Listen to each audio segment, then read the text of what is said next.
And I think actually it's transitioned in the last decade to now being like, nobody wants that anymore. Everyone wants this real, authentic, show us everything, show us the scars, the blood, the sweat, the tears.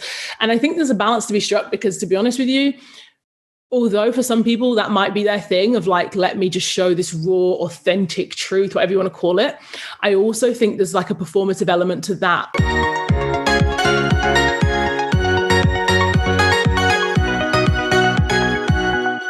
Hi, I'm Adrienne Herbert. I help people to focus on their goals and to create a life that they love, because I believe that ordinary people can achieve extraordinary things.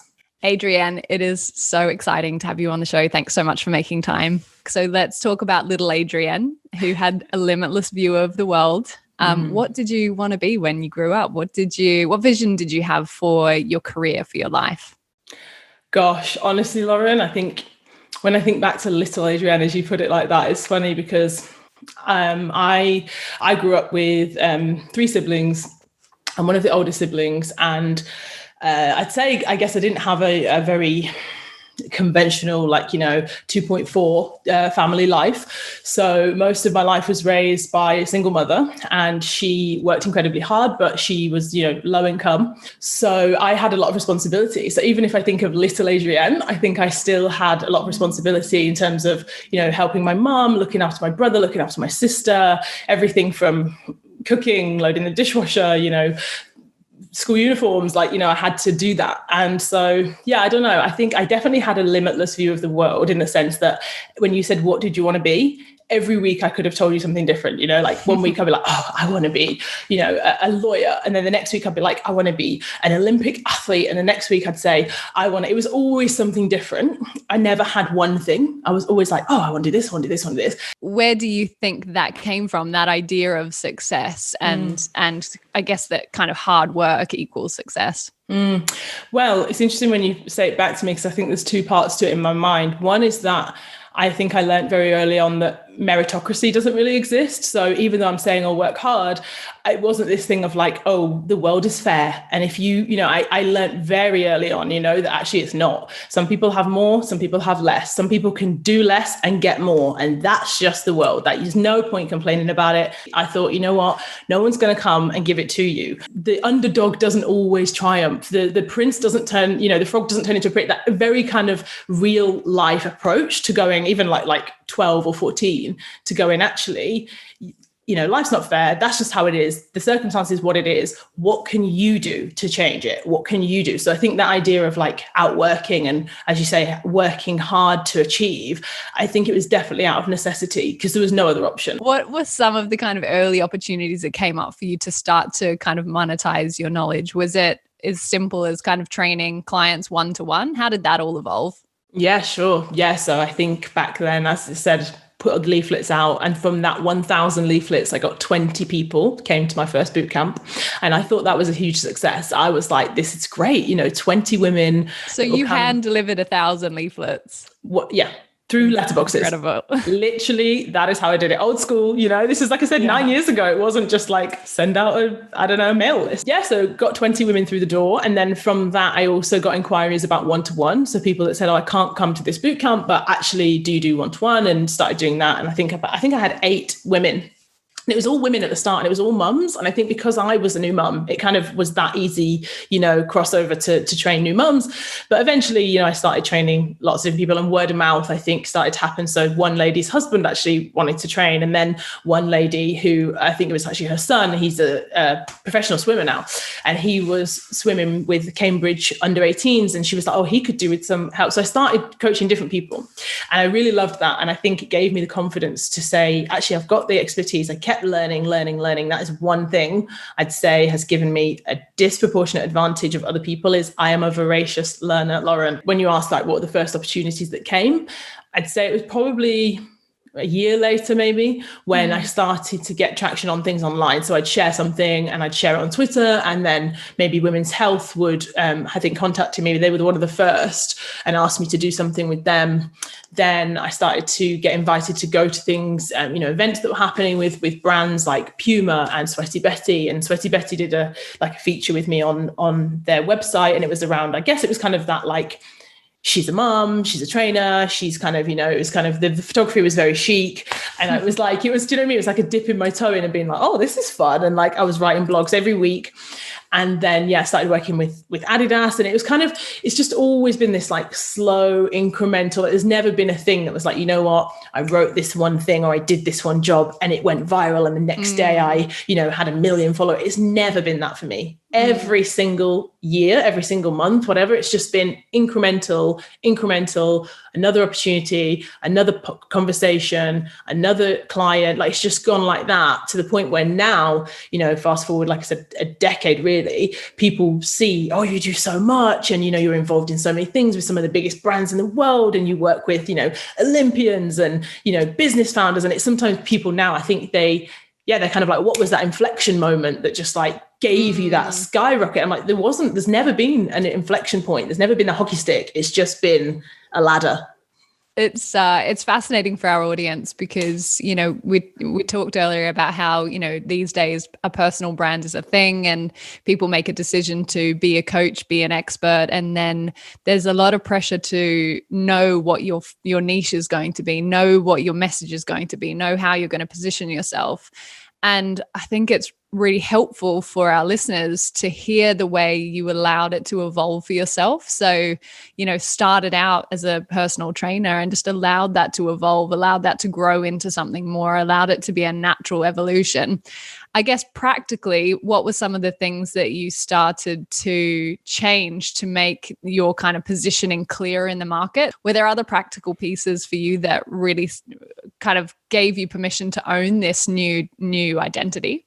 Absolutely. So what I did is, I think, and I still do this now, if I'm honest, I think I'm still like this transition of what do people know you for? And I think it's great if you can be multifaceted and do lots of things. I don't think you have to, you mentioned the word niche, and I think niche has an upside and a downside. So it's niche in the way that it's like, great, people know what it is straight away, it's clear. But I think for me, I maybe still don't even have a niche, and it's like it's allowed me to do lots of things. Well, actually, people are going to know. At the time, I was a brand ambassador for Adidas, a global ambassador. So people know, if they hear the words global ambassador and they see you and you're running, like, they're going to associate that with fitness and wellness already. So I thought, I don't need to tell people that. And I thought, actually, the things that people don't know is that, I mentor people, or that I talk about behavioral economics, or that I have a really, really structured morning routine that I talk about a lot.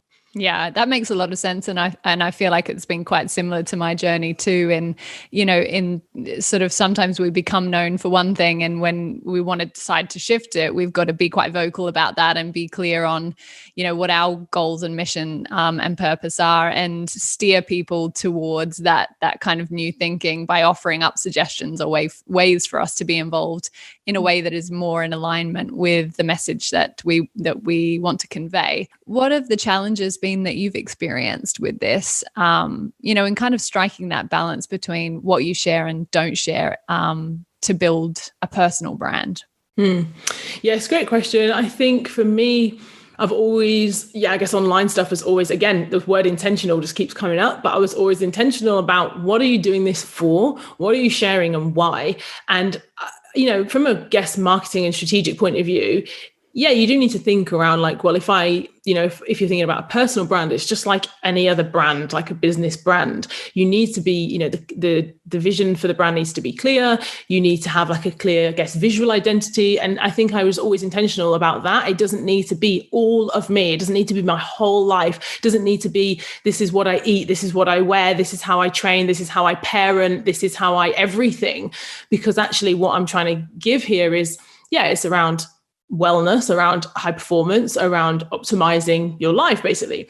So I could easily have dipped that into everything, because, I do like to shop and buy clothes. I do like to cook nice things. I do like to read 1 million books, but I was like, and you can't do everything. I don't believe that, in terms of showcasing your expertise and your knowledge, I think it is good to kind of ring fence it in some way. I think social media has changed. And I think when it started, it was all about, perfection and showcasing things that looked great and amazing and shiny and cool, and just had this aesthetic vibe of like, I guess when filters started, it was like, oh, you can just make everything look better than it is. And I think actually it's transitioned in the last decade to now being like, nobody wants that anymore. Everyone wants this real, authentic, show us everything, show us the scars, the blood, the sweat, the tears. And I think there's a balance to be struck, because to be honest with you, although for some people that might be their thing of like, let me just show this raw, authentic truth, whatever you want to call it, I also think there's like a performative element to that. You mentioned that you've got a book coming out soon. So let's talk about the Power Hour. Let's talk about it in its original form. So how it came about. You mentioned before that you kind of started to get known as having, this morning routine. And I'm sure it started to become a question for people, how do you structure your morning routine?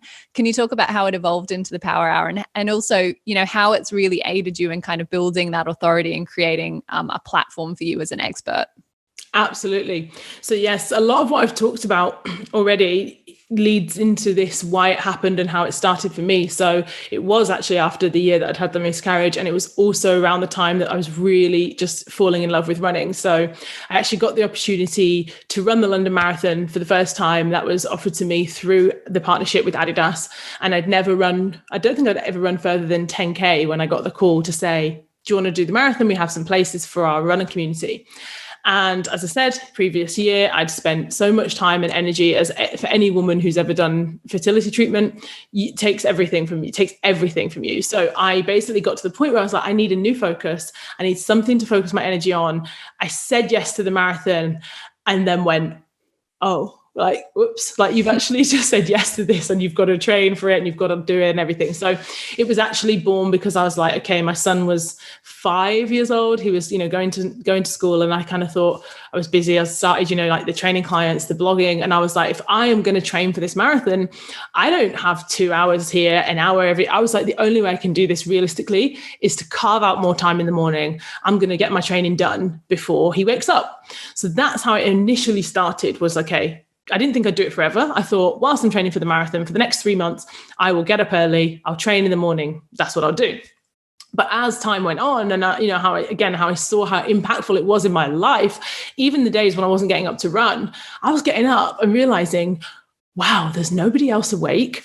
I'm not getting WhatsApps. I'm not getting emails. Jude's asleep. I can get so much done. And I was doing more in an hour of this focused, dedicated time between, say, 5:30 and 6:30 than I was in the rest of the day between, say, 9 and 12. I'd just get so much done. And then when I was going and speaking and being on maybe a panel, or people would ask me about, what's your advice for this or that? And I'd always come back to it. I'd say, you know what, if you've got something you want to work on, get up an hour earlier. If you want to make more time to do Pilates or yoga, or you say you don't have time to prioritize your own wellness, your own health, get up earlier. Or if you don't have time to work on that book idea, get up earlier. I just kept saying this, and I was like, so I called it the Power Hour. I think at one time maybe we called it that, and then was like, yeah, it's my Power Hour. It's the 1 hour of the day where I focus on what I want to get done. And it was really, really, I was reading, I'd read lots of things anyway around how high performers use the morning time, like the 5 a.m. club or these different things. So yeah, I really ran with it. And I was like, well, actually, I don't know everything. It's just, this is my experience, but I know other people get up early. So I thought, how can I find out what other people do and share that? So the first thing was the Power Hour podcast. Mm-hmm. So I started that first, and that's been going for almost 2 years, and it's been amazing. And I, as I said, love to talk, but I also love to host. I love to ask people questions and to find out what it is that motivates them to get up out of bed every day and makes them want to do what they do in the world. So through this podcast in the last 2 years, I've had incredible guests. I'm so grateful that people give me their time and come on the show. I've had, Olympic athletes. I've had TV presenters. I've had business founders. I've had experts. I've had all these different people. And basically, it's just been this amazing platform, which then led to the Power Hour book. So I'd love to know, Adrienne, what's one thing that you wish that you had known when you first started out on your business journey? Your big goals aren't big enough. What's one thing that you wish you had done sooner in your business? Hired help and people to help me build my vision, not thinking I have to do it all on my own. Why do you do what you do? I do what I do because I believe that everybody has got something in them. They can achieve something extraordinary. They just don't know it yet. What's the best part about your job? So many things. I love people. And the best part of my job is that I'm always meeting new people. I'm always talking to new people. I love people. What's the best piece of advice you've received?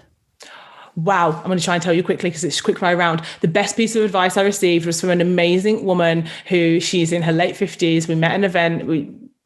She told me that at the time I was facing a really big decision in my life. And she said to me, this is how you should make the decision. Number one, you have to think, if I was 70 years old and I look back on this decision, would I be glad, yes, I did it. No, I didn't. She said, if that's not helpful, think about, if the decision was taken away from you, like, would you feel disappointment, whatever? She said, if it's still not helpful, she said, get a coin, literally one side is yes, but wait, one side is yes, one side is no. Flip the coin. And when it lands, if you feel disappointed, you know the answer. And I was just like, yes, because it's all very well, like you can always do pros and cons and this and that, but your innate feeling of like, the answer's no. If you feel relieved, you got it. So so good. So good. It's been so amazing speaking with you. Thank you so much. You're a huge inspiration. Guys, grab Adrienne's new book, Power Hour. And love talking to you. Thanks for sharing. Thanks so much, Lauren. I loved it. We could have talked all day. And thanks everyone for tuning in.